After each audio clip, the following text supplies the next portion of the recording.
You're alive. Phenomena. Beep beep beep beep beep beep beep beep beep beep beep.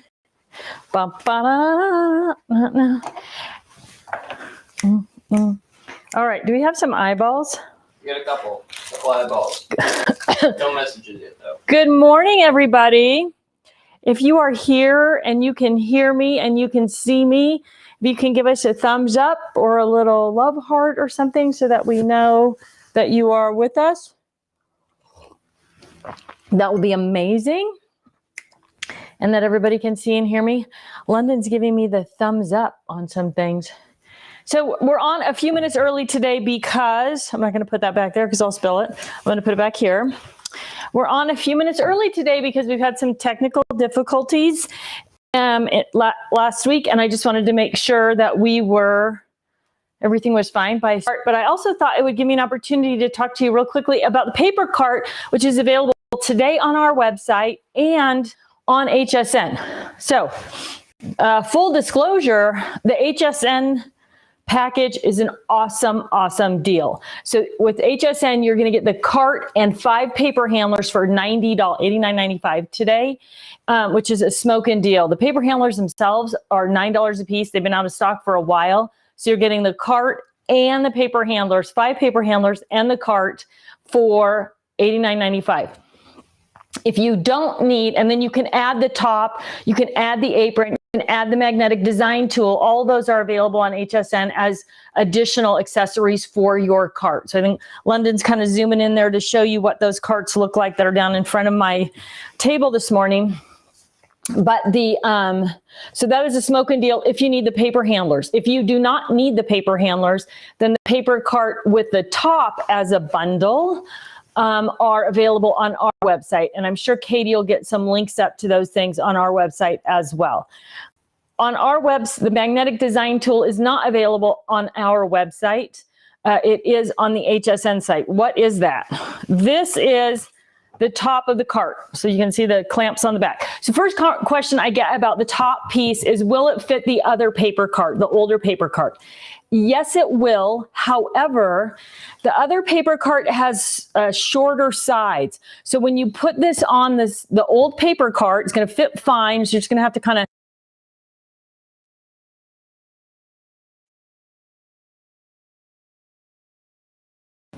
Is the battery low? No, I haven't plugged in. Did you? Oh. No, I haven't done anything. Well, I don't know if it's going to go back to... But they can see us again now. I just snapped over for a second. Oh, sorry. We had a little weird glitch with the camera. I don't think it's a weird glitch, though. I think you might have... Hang on. I'm going to have to go into the settings to change this. We're going to lose video for a second. Just let everybody... Okay, we're going to lose video for a second, but we'll be right back. Or we're going to stay online. You just won't be able to... They can actually see me playing with the settings. Oh, they can see London playing with this. You can see London playing with the settings. So anyway, I'll just keep talking while he's doing that. So the cart top will fit the old cart, but the old cart had lower side rails. So when you put this on, you'll no longer be able to put a paper handler between the top shelf and the cart top. I'm pretty sure you can still fit a die file in there, though, which you might have seen when London was panning down below. That's the difference, but the top itself will fit. It has the square clamps on the square bars. Yep. It will not fit, this top will not fit on the round bars of the craft cart. So some of you were asking about that. It won't fit there.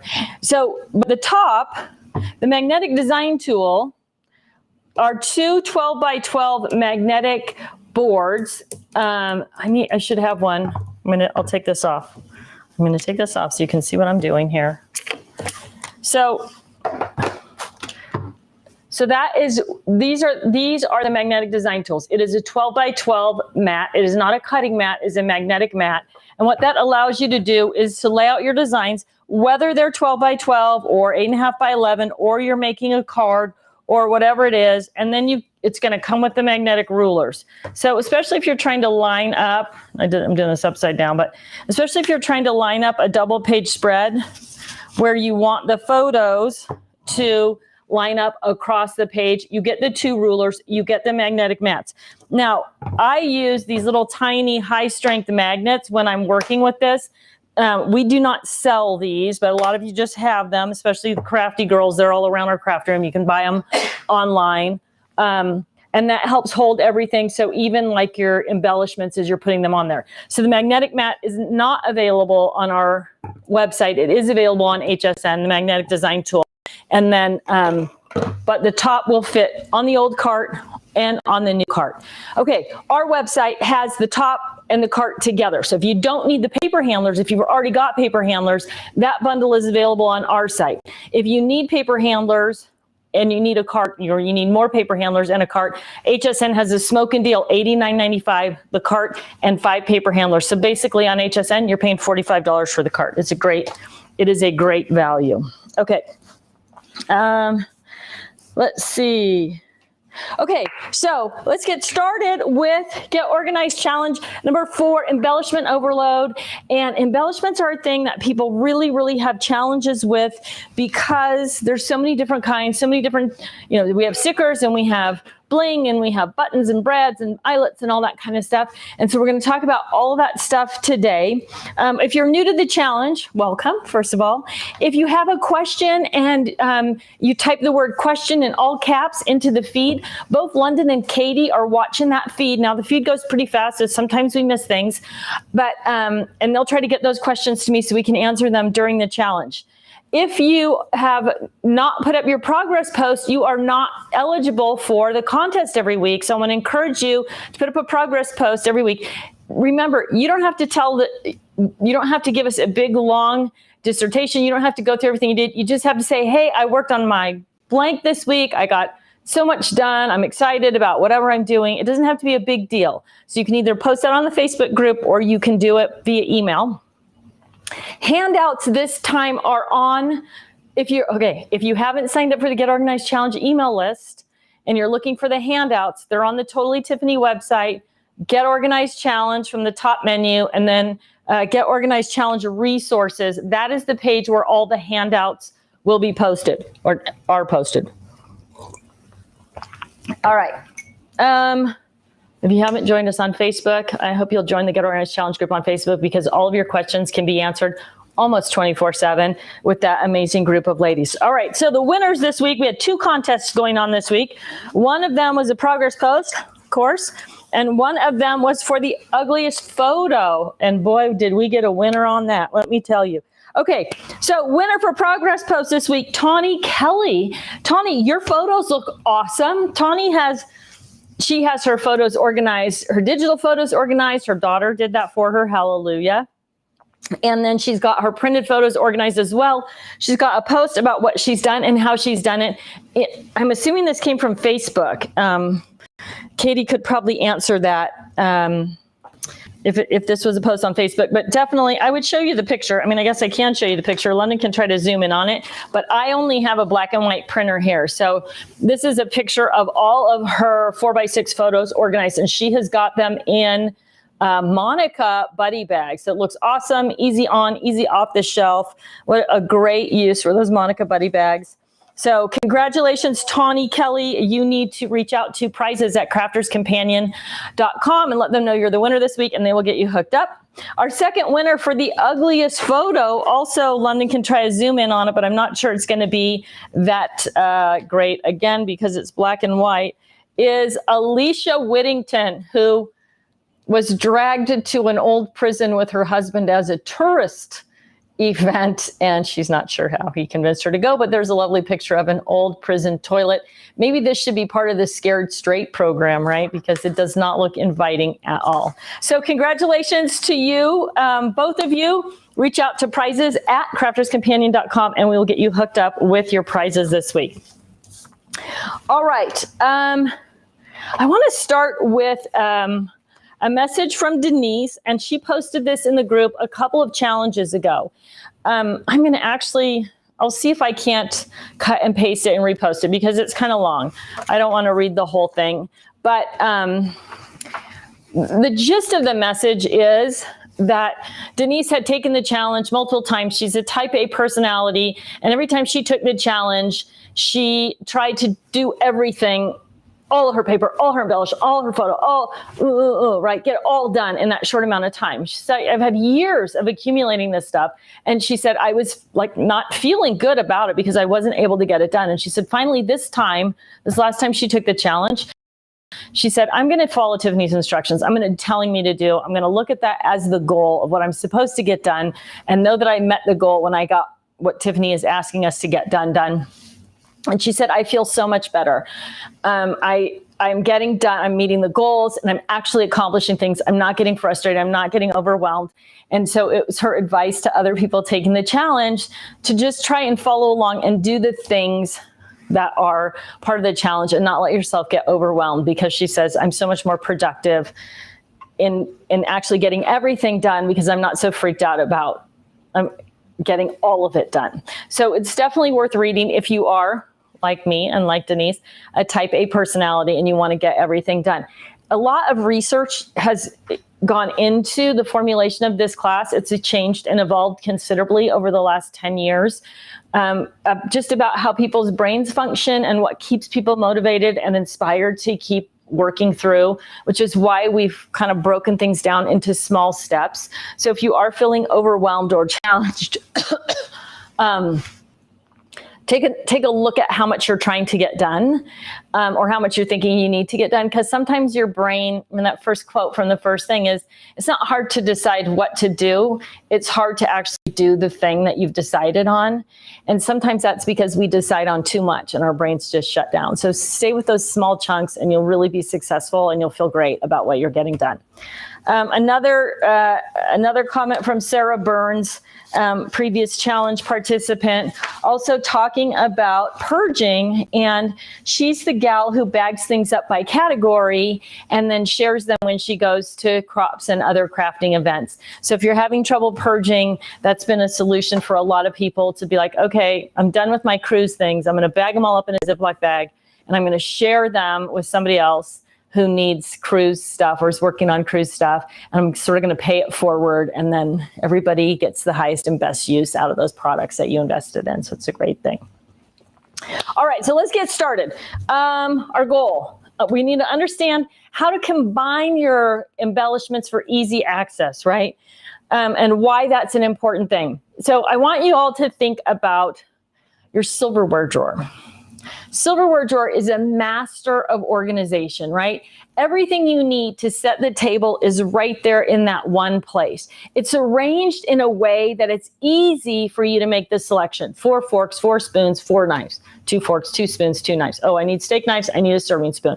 All right there. It's always the same. It's consistent. It makes sense in your head. You get what you need out of the silverware drawer. You set the table. After dinner, you clear the table, things go into the dishwasher, they come out of the dishwasher, they go right back into the silverware drawer. Why? Because it's easy and it also makes sense to your brain. Now I want you to think about how you're currently organizing your embellishments, right? If you organized your embellishments, if you organize your silverware like you organize your embellishments, you'd be like, oh, I'm going to take my forks and I'm going to put them in a basket over here. And I'm going to take my spoons and I'm going to put them in these nice ball canning jars over here. And I'm going to tie little ribbons around them. And I'm going to take my steak knives and I'm going to hang them decoratively on the wall. And I'm going to take my serving spoons and I'm going to put them over here in this cute box with the pink lid. And I'm going to label it and I'm going to put it up on this shelf where I need a ladder to get to it. Right? How difficult would it be to set the table if you organize your silverware like you organize your embellishments? It'd be miserable. And putting things away would be equally miserable. And if you end up with a pile of stuff at the end of your desk when you're done crafting, that's because it's not easy to put your supplies away, right? So I want you to think, combine and conquer is what's happened in your silverware drawer. And I want you to think about that same strategy for organizing your embellishments. So rather than thinking about your embellishments as beads over here, buttons over here, brads over here, ribbon over here, I want you to think, how can I combine all of these together so they're going to be in the most likely place that I'm going to use them? And we've been doing this all along, right? Combine and conquer, keep things together you use together, and stick with that 4-section system because it makes sense for your brain. Sorry, I got a beep here from Katie. Let's see what's going on. Ellen Hardison from YouTube says, will this cart fit under the table? I lost my little bottle. Darn it. It's probably under my desk. She's talking about the paper cart. Well, it depends how tall your table is. But no, the traditional desk is 25 to 27 inches tall. These with the tabletop on are 32. Well, without the tabletop, they're 32. With the tabletop, they're 32 and a half. So they're a little bit taller. So it's going to be more of a, once you put that tabletop on, that's going to be more additional workspace, maybe at the end or the edge of your desk versus being able to slide it under your desk for storage. Again, with or without the tabletop, it's still going to be 32 inches. So if you're using a standing desk, yes. If you're using a sitting desk, it is not going to fit under the desk. Now, the old paper cart, if you have the old one and you put the top on it, the old one will go under the desk, but then you're only going to have enough space for paper, for 12 by 12 paper anyway, on the bottom shelf. You may easily be able to fit your, as a matter of fact, I'm gonna have London test this out. London, can you grab a 6x6 paper handler? I think the Stephanie Bernard one that I have in my cart right here with the blue apron. And then do you see that small the paper cart back there with the low one with the top on it? You may be able to fit your 6x6 paper in there. Does it fit? No, not quite. Just a little bit too tall. So you're gonna lose. You're not gonna lose. You're just gonna only be able to put shallow things in that top if you use that. It's like 5.8 inches. 5.8 inches, London's estimating. Okay, Joyce Kosakowski from Facebook says, today's class is what I really need to help with organizing. I'm going to finally get these items in my scrap rack. Woo woo. Now, I know all of you know I have a strong bias for the scrap rack. It's like my third child, right? My poor kids, they've grown up with it. They don't even know a life without the scrap rack in it. That's how long it's been around in their world. You mean I only have one life, brother? So if you're not using a scrap rack, there are other tools that you can use to organize your embellishments. You're going to use that same way. I'm going to use the scrap rack today. You're going to see how easy it is to do that. It's definitely a simplifier for the whole thing.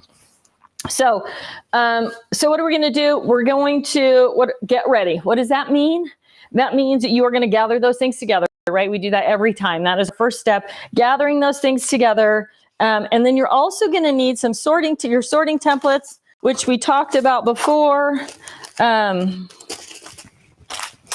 made miniature sorting templates today so I could kind of go through and show you how I'm going to sort using these with these things.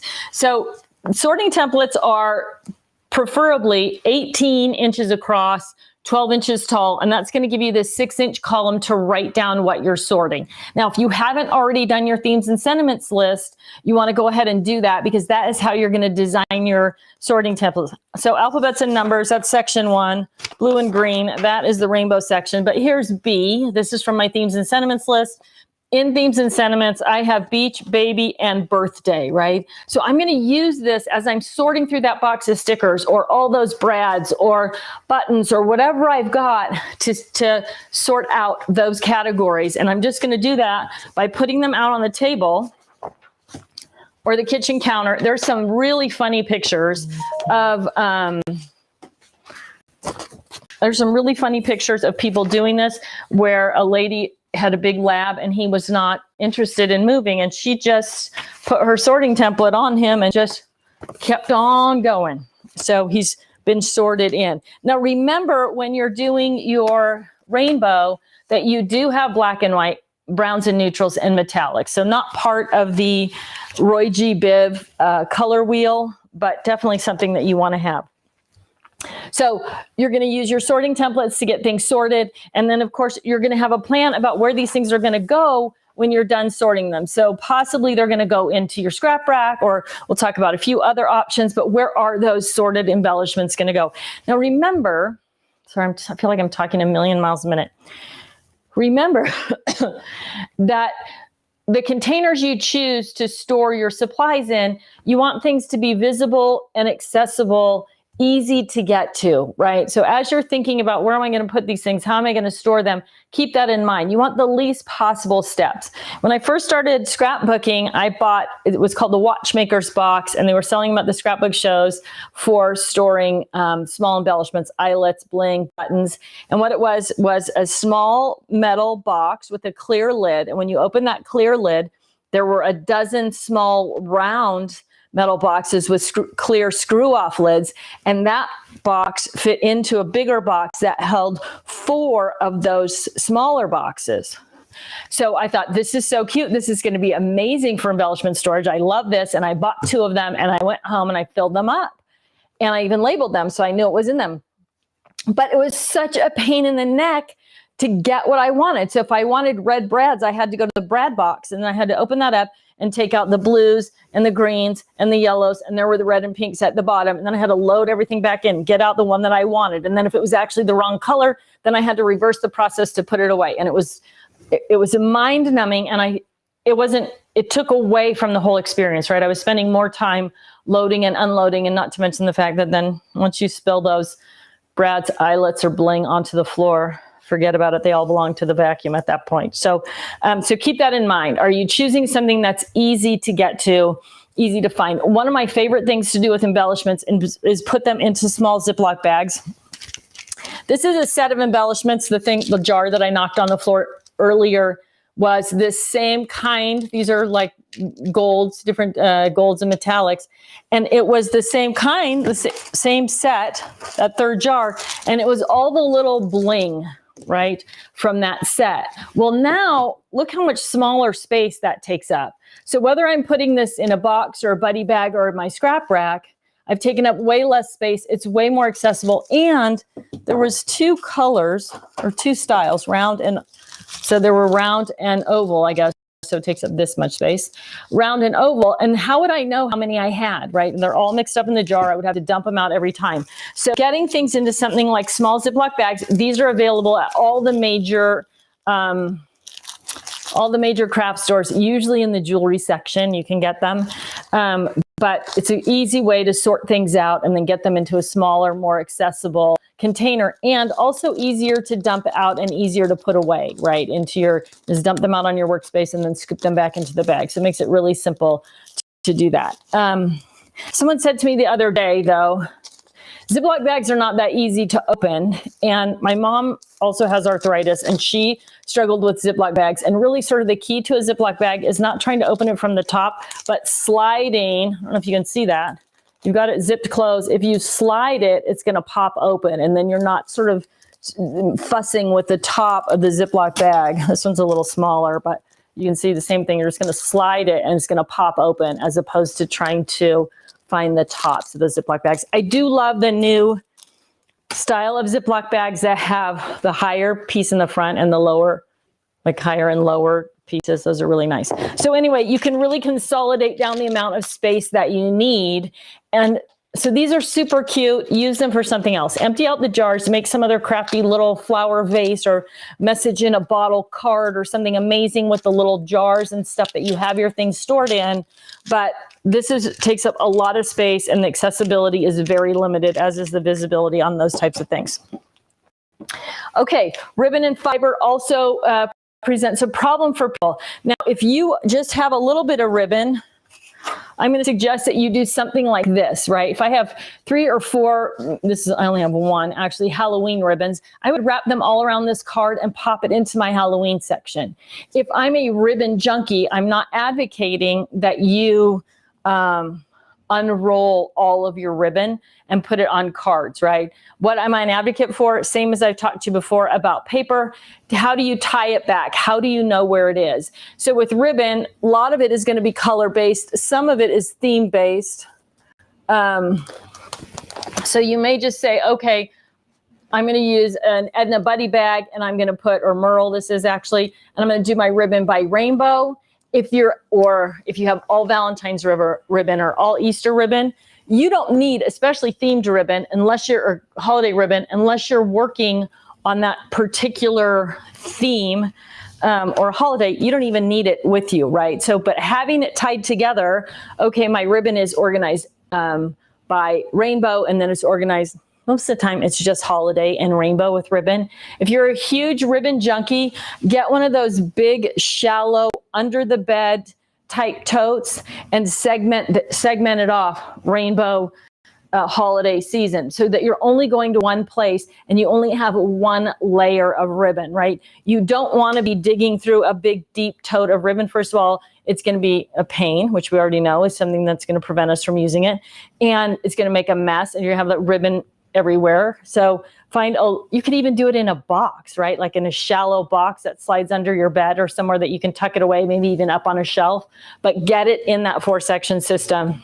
Again, mostly going to be rainbow, and then holiday and seasons for ribbon. Again, small ribbon, a little bit of ribbon, throw it into your scrap rack or whatever you've chosen to organize your embellishments. All right, so then you're just going to start sorting. And it's just that simple. You're going to take those different things that you have, Halloween, and I'm going to sort onto these blue and green. So here's my 6x6 scraps. That's my minimum scrap size. They're going on to blue and green. These are alphabets and numbers. So again, these came in this big clamshell, right? So this big clamshell, putting it in my scrap rack or putting it in to some other container is going to take up a ton of space. Once I cut the top off, it's not going to seal up anymore, so I can't do that. So I just moved them into a Ziploc bag. I'm going to add them to the alphabet and number section of my scrap rack. But easy to just go through each holiday and season as you're sorting, put your colors together, blue and green, holiday and season, travel stickers, travel dimensional stickers, right? That's it.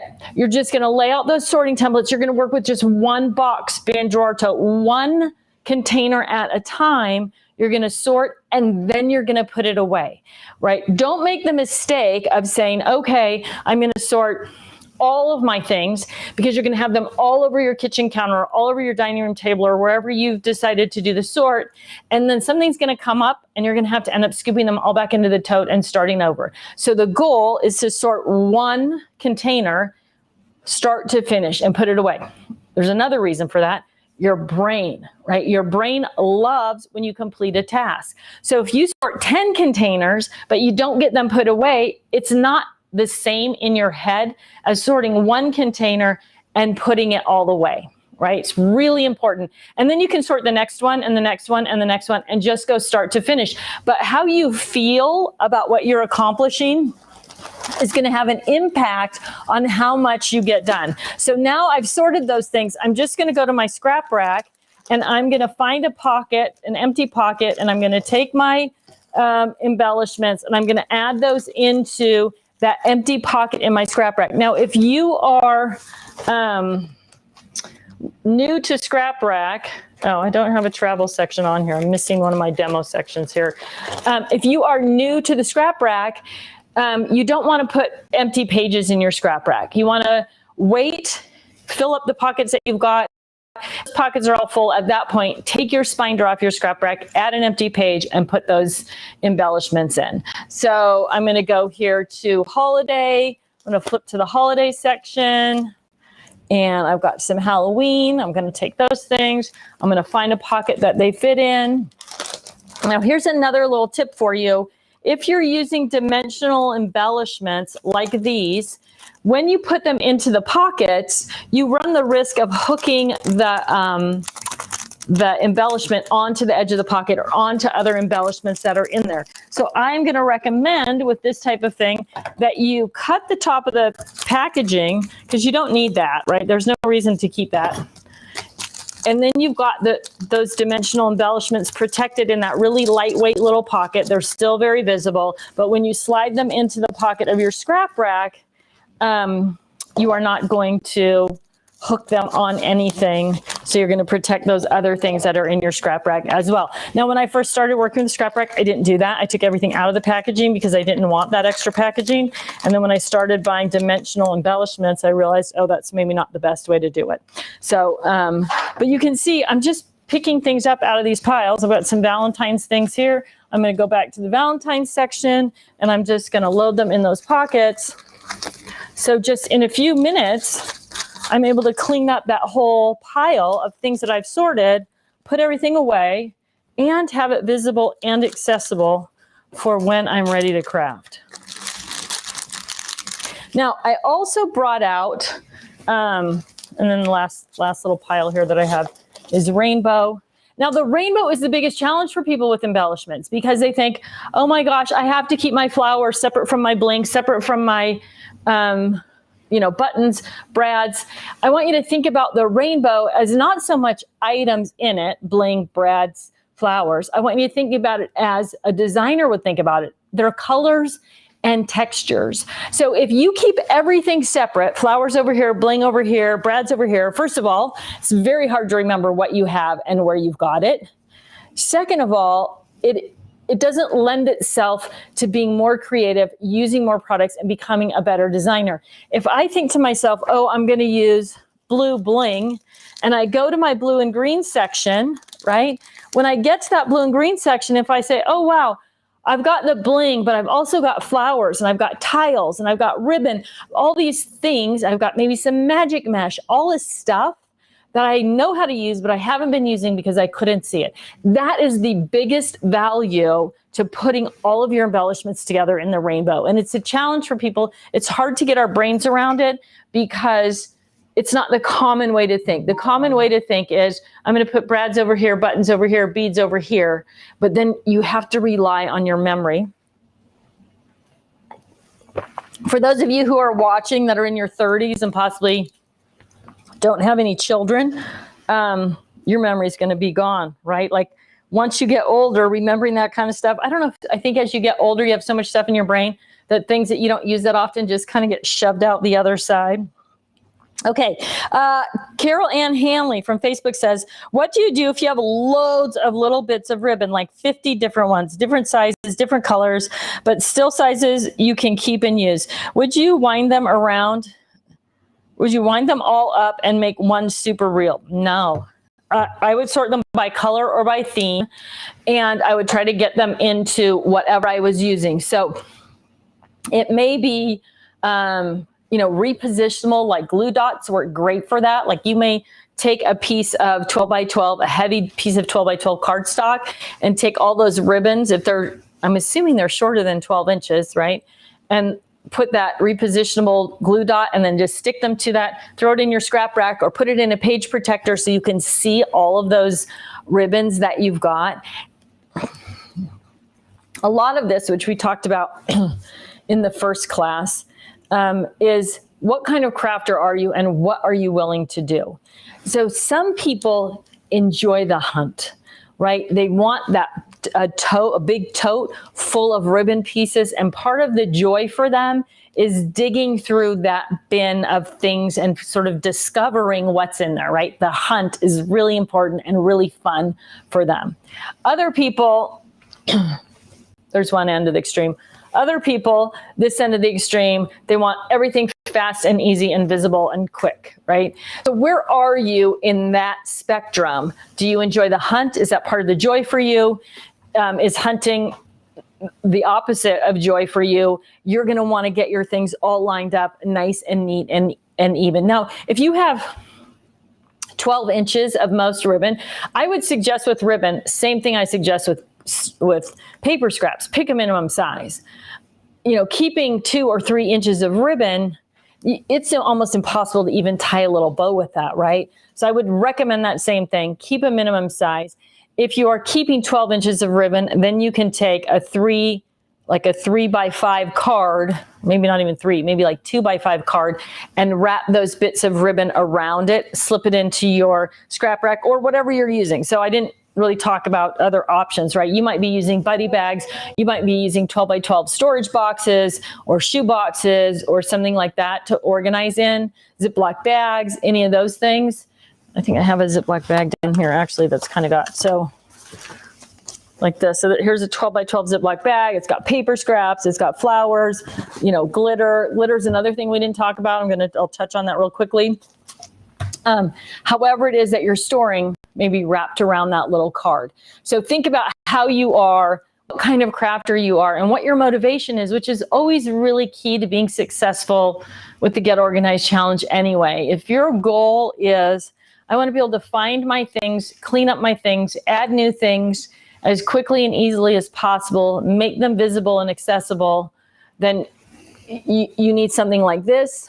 If the hunt in your craft room is part of the joy for you, then different sorts of organizers are going to work for you. Things that you have to file through, or that bin of ribbon scraps that's so beautiful you just love to dig through it. So where are you? Who are you? And make your decisions that way about what's going to be the best organizational tool for you to use while you're doing that. Also, I have just sitting off to the side here.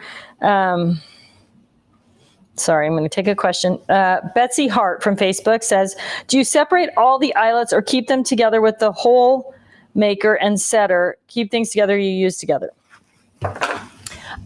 Tool, supply, right? So if I am, well, I'm going to put my eyelets with the rest of my supplies, whether they're football, they're going to go in the football section, or Christmas, they're going to go in the Christmas section, because I want to remember that I have them. If I take all of my eyelets and I put them all together in a container with the eyelet setter, when I'm flipping through my Christmas section or looking through my Christmas bag or whatever tool I have for what am I going to use for this Christmas card or this layout or this home decor item, I'm then relying now on my memory to direct me to go over and look in that storage container for Christmas eyelets or whatever it is, right? So keeping your supplies together is going to give you the highest and best use. You're keeping your Christmas supplies together because you're going to use them together when you create Christmas projects, rather than having to remember that you actually have Christmas eyelets or brads stashed away somewhere else. So, and then as far as the tool goes, depends again who you are. How often are you using eyelets? How handy do you want that tool to be? If you're somebody that's using eyelets all the time, then you're going to have your eyelet setter right there on your desk, in your ditto bag, in your die stamp and supply organizer, whatever tool box you have on your desk or in your tote, you're going to have that at the ready. So that is going to be right there ready for you. But I would always recommend keeping your supplies together. Now, if you get eyelets in a big bag with lots of colors in them, would I spend my time sorting out the colors, putting all the yellow ones together, green, blue? Probably not. I would probably take a handful of that big bulk of eyelets with all the colors, dump it into one Ziploc bag, throw it in my rainbow section with a little note that says you have more of these in back stock. Unless I had children, in which case I would say, hey, while you're watching TV, sort these buttons, eyelets, brads, whatever it is. Now, that's going to open up this other question of, what if the eyelets that I have match? What if they're purple and orange and black Halloween eyelets, and they match the Halloween set that I've got? And then we're going to have to go back to keep things together you use together. You want that set together, at least initially, while you're using it, so you have the most pieces. And then once you kind of use the majority of that set, then you can take the orange ones and put them here and the purple ones and put them there, right? In the interim, you're going to do what we talked about. Here's my Halloween set from Stephanie Bernard. In my Halloween section, I have a note that says, here's what's in the Halloween kit from Stephanie Bernard. Don't forget about it. I'm going to pull that set off when I use it. Again, when I work through the set and I just have a few pieces left, then they're going to integrate into my scrap rack. So remember, we want to spend our time efficiently sorting and organizing. Is it more efficient to break apart a kit like that? Or is it more efficient to just add a little sticky note or a sample of that kit, which you saw when we did the paper with the kitchen kit, where it showed everything that was in that kit. And then I put it in the home and family section with a note that said where this was. So how do you link things together? Did the same thing with photos. How do you link those bigger photos to the smaller photos so that you remember that you have them? Or the printed photos, remember that you have the printed photos and where they are. So all the same kind of principles you're going to apply, just in a different way to that same theory applied in a different way.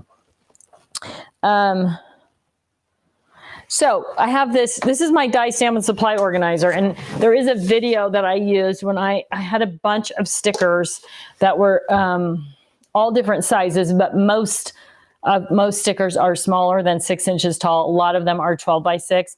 So I just cut my paper storage box dividers in half, and then I was able to go through and almost same way that I organized. These are travel stickers. These are alphabet stickers. The same way that I organized my paper, I just made this little sorting system, and I was able to organize those stickers really quickly into the same 4-section system essentially, and then move them into my scrap rack. So it worked great for that as a sorting tool. And then I know a lot of people just left them in their die stamp and supply organizer. You can, again, how we did the paper, we put everything together, then as it got fuller, the boxes got fuller, we separated out those sections. Same thing with this. And that is how they keep all their stickers. Now, you know, I'm an advocate of keeping everything, all the travel stuff together in my scrap rack, all alphabet stuff together in the scrap rack. This is a great way to sort it, but I do know some people said, hey, I'm just going to leave my stickers in there because they're easy to find for me. And then again, you like that little file, right? We all love a little file. So die stamp and supply organizer and the A06 paper storage box dividers are what I used in that video, which is posted on the blog on the website. Okay. Oh, glitter. I was going to talk about glitter. Glitter is something most of us have and most of us forget that we have because it's hard to remember. It's hard to see exactly the color that we have. Where is it? You got to find it, make some mess, all those things. If you take your small Ziploc bag and you dump the glitter into the Ziploc bag, it doesn't have to, I mean, this much glitter that I have in this little Ziploc bag, this tiny little bag, this is going to glitter the world. If I sprinkled this on my son today, he would still be spreading it around the greater Phoenix area next week, right? Whatever shape my beard. That is how, yeah, it would blue. He would have a blue beard. That would be fun. No, that's how you get that out. There's no other way. There's no other way. So, but you don't, it doesn't take a lot of glitter. So even if you have a great big, you know, if you buy the big jars of glitter, microfine or big, it doesn't matter. Put some in a Ziploc bag, throw it in that rainbow section. And now when you're, whatever you're doing, cards, home decor, scrapbooking, when you're looking for blue, you're going to be like, oh, I can use that blue glitter. It's right here. And when you empty out that bag, then you can just go to your backstock area and reload the bag with blue glitter. But you want to get all of that stuff into your field of vision, right? Out of sight, out of mind. When you look for something blue or green, you want to see what all of your options are, or Christmas, or, you know, birthday, whatever it is. You want to just be able to go there and see exactly what your choices are and have them visible and accessible. The other thing is, once you start getting all this together, as new things come in to your craft room, it's going to be easy to put them away. If you bought the new birthday collection from Stephanie Bernard today, I don't know if that's what she was selling. Actually, I didn't see her show because it was like 7 o'clock this morning, which might have been like 4 o'clock our time. Ooh, Stephanie, I hope you weren't up at 4, you poor thing. Anyway, then when it arrives at my house, I'm going to be able to put it right in the birthday section, right? I'm going to know what it is. I'm going to know where it belongs. All of those things, whatever new you bring in is easy to put away. When you finish your project, it's easy to put everything back because you know where it goes. You don't have to rethink where is that going to go. And that's really the key, especially with embellishments, which tend to be small. Right? They're easy to lose track of. They're easy to get buried. If you just think, oh, I'm just going to scoop these into this pile, not to mention the damage, especially with stickers or flowers or things that can get bent up as well. So all of those things are going to work for you. Okay. So you know what you're going to do. You're going to make your sorting templates. And then this week you want to sort one container at a time, remember, and you want to go start to finish. This one container, that might be a shoebox, it might be a tub, it might be one little bin or basket in a drawer, something like that. Whatever it is, one container at a time, start to finish. Now, one of the other things that happens,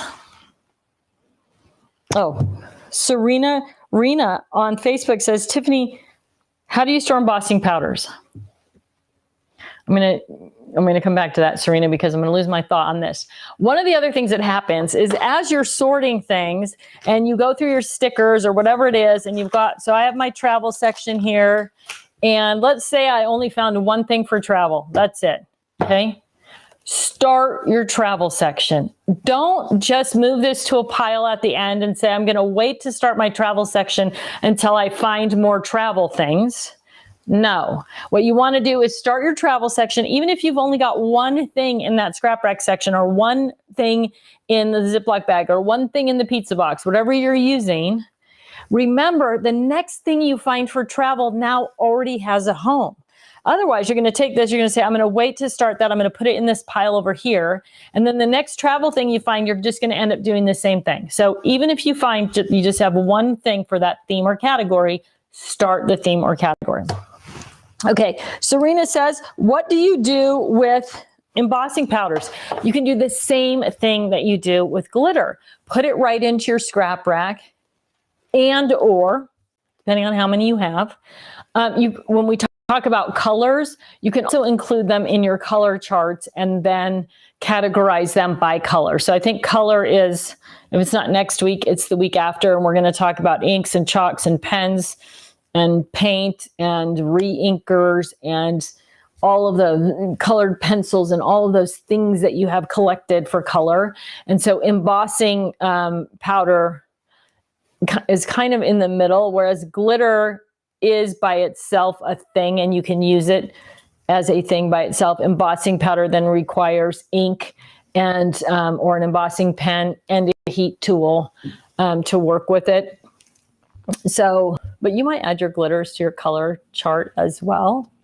I always put glitter in here. The thing about embossing powder is the color that it is in the jar isn't the color that it finishes up with after you heat it, which is, I think, why I like to include it in color, because I'm going to heat it and then I'm actually really going to know what it looks like when it's finished, the same way that glitter glue is different on white or black. But you could go either way with it. Ziploc bag in the color or on your color chart and then labeled, which we'll talk about next week.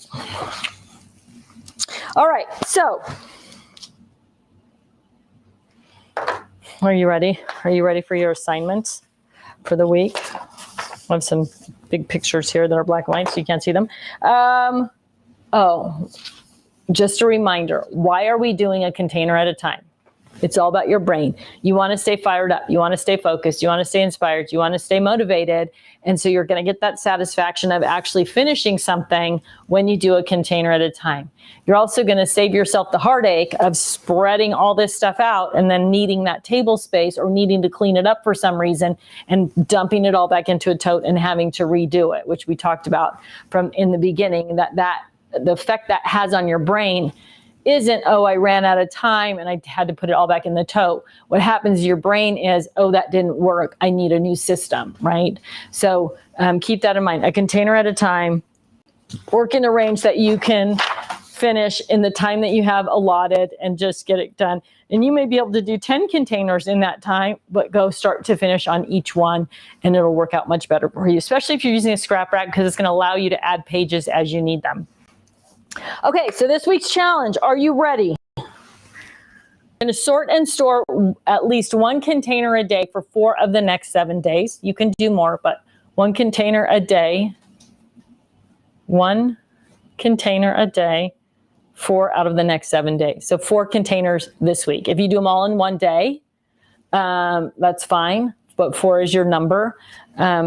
And then set a purge goal before you start with your embellishments. How much of those are you going to purge out? If you're still sorting paper, you want to get through another 4 to 6 inches of paper. If you're still sorting photos, you want to sort another year of photos, 2 years if you can recruit a helper. Make sure that you're posting on Facebook so that you can get into the drawing every week. Now, we are having an ugly embellishment contest, so Katie will put that up. Which you can also put your ugly paper in.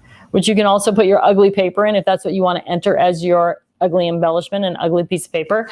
And Katie will put up in the Get Organized Challenge group on Facebook, and you can throw your picture into the comment section on that. And when you're all done, don't forget to enjoy your reward, right? That is another thing that keeps you motivated and inspired going forward, is getting that little treat at the end. All right, so what else do you need to know? There are several things, different pocket pages, etc., with the scrap rack that you can use for embellishment storage. You can use something like this, large Ziploc bags. You can use something like this. So this is the 12 by 12 fab file and has paper in the back and embellishments in the front. And again, you kind of have to know who you are and what kind of scrapper you are and what kind of access you need. If you haven't gone through the process of determining whether you're Kathy Craft Room or Mary Mobile Maker or Karen Craftabout, that could be helpful in helping you determine what are the best products for you to be using for organizing your supplies. So I think that wraps up the day. If there aren't any more questions, then we will, I feel like I'm forgetting something. No? Okay, it is HSN 24-hour craft day today. So if you haven't had a chance to pop into HSN and see what's going on over there, there's some really cool stuff happening. Again, the paper carts are available on HSN, and they include 5 paper handlers on HSN, the magnetic design board, the top, and the apron are available as accessories on HSN. If you don't need the paper handlers, but you want the top, the paper cart with the top is available on our website. And then you can add the paper handlers, fab files, binders that you already have. Now, with the binders fit on the top shelf, no problem, but you can't put the top on because the binders are too tall for the top. So if you're thinking that you're going to use your new paper cart to hold your Totally Tiffany 12 by 12 craft binder, you will not be able to also use the top. However, you can store the top on the back of the cart, and when you need it, you can take off the binders and put the top on. So there's some flexibility there as well. All right, everybody. Thanks so much for tuning in today. I hope you're having a wonderful Tuesday. I will see all of you tonight at 7 o'clock Pacific on HSN. We'll all do a full presentation on the paper cart. Katie will get some links up. I think there's already a few links in the Facebook feed for both the paper cart on HSN and on our website if you need that information. Yeah, but stop by HSN today and check out all the goodies that are available today. I know Beth Kingston had some really cool stuff. Of course, Stephanie always has really adorable things when she's on HSN as well. So thanks for showing up today. I will see all of you next week.